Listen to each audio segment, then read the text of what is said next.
Mi nombre es Adam Henry Adorno y durante los últimos años de mi vida he impartido clases de lengua y literatura inglesa en un prestigioso colegio privado de Baltimore, cuyo nombre prefiero omitir por deferencia hacia mis excompañeros, pues en las presentes circunstancias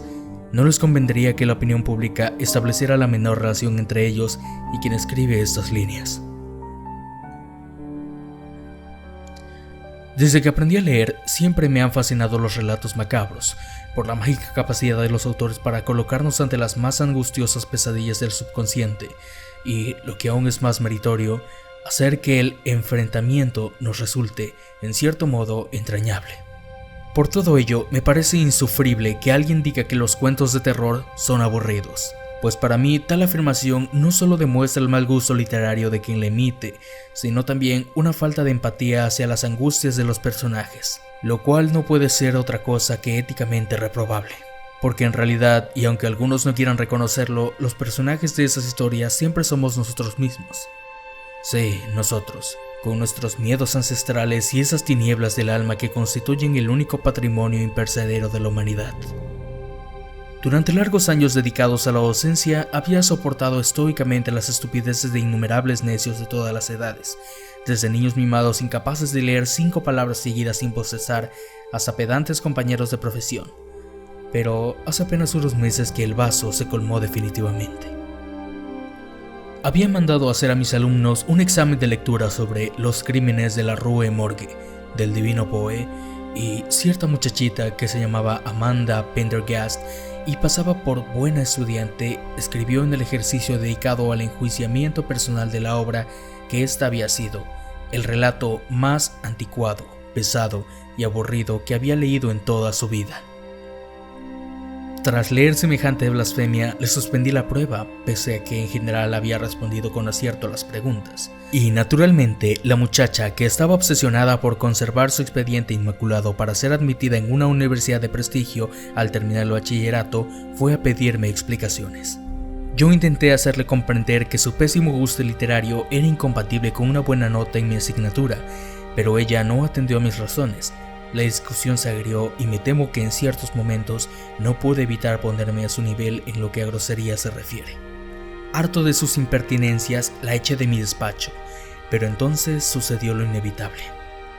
La madre de la niña presentó una queja formal ante la dirección del centro por mi trato vejatorio hacia su hija y poco después el director me comunicó que estaba despedido. La verdad es que no le guardo rencor, se trataba de mi cabeza o la suya, pues aquella mujer estaba bien relacionada y hubiera podido demandar a todo el centro si no me hubieran expulsado. Yo me sentía sumamente resentido, pero la idea de vengarme no surgió hasta que descubrí que madre e hija vivían solas en una vivienda unifamiliar de las afueras. El padre había muerto hace varios años y, aunque durante el día tenían una sirvienta mexicana para ocuparse de las tareas domésticas, esta no dormía en la casa. Con todo, no fue su vulnerabilidad lo que me hizo concebir mi proyecto de venganza, sino el hecho de que su situación fuera similar a la de las víctimas del cuento de Poe. En ese relato, como es sabido, una madre y su hija, que vivían solas en una casa de la Rue Morgue de París, son brutalmente asesinadas por un orangután que penetraba en su hogar a través de la ventana. Y pese a que tenía pocos motivos para estar alegre, no pude contener una sonrisa, ni tampoco, debo confesarlo, una erección al preguntarme si a Amanda también le parecía aburrido verse envuelta junto a su progenitora en una situación semejante a la del cuento.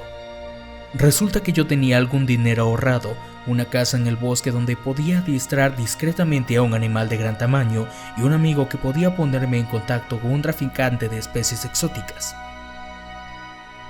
Lo cierto es que hice una pequeña trampa, pues el orangután de Borneo, además de ser un animal difícil de conseguir por su rareza, no es un simio tan fuerte ni agresivo como lo presenta Poe.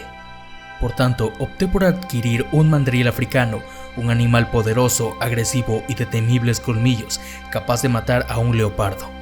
Lo cierto es que lamento en el alma todas las privaciones y crueldades a las que sometí al pobre animal para convertirlo en una verdadera máquina de matar, pero de todas formas, al final, él fue el mejor parado de toda esta historia. Una tarde, después de que se marchara la criada y mientras Amanda y su madre estaban de compras en el centro urbano, introduje al mono en su casa. El animal estaba fuertemente narcotizado, pero ya había despertado cuando ellas llegaron, y si bien no me atreví a presenciar lo que pasó después con mis propios ojos, debo decir que los gritos que se oyeron en la calle hasta que Amanda y su madre se callaron para siempre tenían muy poco que ver con bostezos de aburrimiento. La policía, alertada por los vecinos, llegó demasiado tarde para salvarlas, y aunque capturaron al mono con un dardo anestésico, a nadie se le ocurrió relacionarlo conmigo. En todo caso, hubiera podido acusarme de tenencia ilícita de animales y de negligencia en su vigilancia, pero no de asesino. Lo cierto es que el éxito se me subió a la cabeza, y a falta de otra ocupación más motivadora a la que dedicar mis días de ocio forzoso, decidí aplicarles la misma medicina a otras personas que conocía. El siguiente acto de justicia, me resisto a llamarlo crimen, fue igual de exitoso y bastante parecido, aunque tuvo lugar en un descampado, y el autor del castigo fue un perro rabioso. Mi modelo fue el sabueso de los Baskerville, de Conan Doyle, tantas veces denigrado por la víctima. Mi tercer y último acto, el único en el que me manché las manos de sangre, tuvo por víctima otra exalumna mía, una niñata que había calificado de porquería a esa pequeña obra de arte que es El corazón del atador, de Poe. La asalté en un callejón oscuro, la anestesié, me la llevé a un edificio abandonado y, una vez allí, la descuarticé concienzudamente, para luego ocultar lo que quedaba de ella, incluyendo su corazón, que, por cierto, no oí latir, bajo las tablas de madera que cubrían el suelo. Al principio pensé que todo había salido bien una vez más, pero desgraciadamente la videocámara de un cajero automático había captado mi imagen siguiendo a la niña antes de suministrarle el cloroformo, de modo que rápidamente me convertí en el principal sospechoso de su desaparición, no de su asesinato, pues el cadáver aún no ha sido hallado. Solo un golpe de suerte me permitió esquivar por los pelos el acoso policial y refugiarme, usando un nombre falso, en el motel donde ahora mismo estoy escribiendo estas líneas. Sé que no podría esquivar durante mucho tiempo la persecución a la cual me hallo sometido, pero tampoco pienso intentarlo. Y no es que me haya resignado a ir a la cárcel como vulgar delincuente.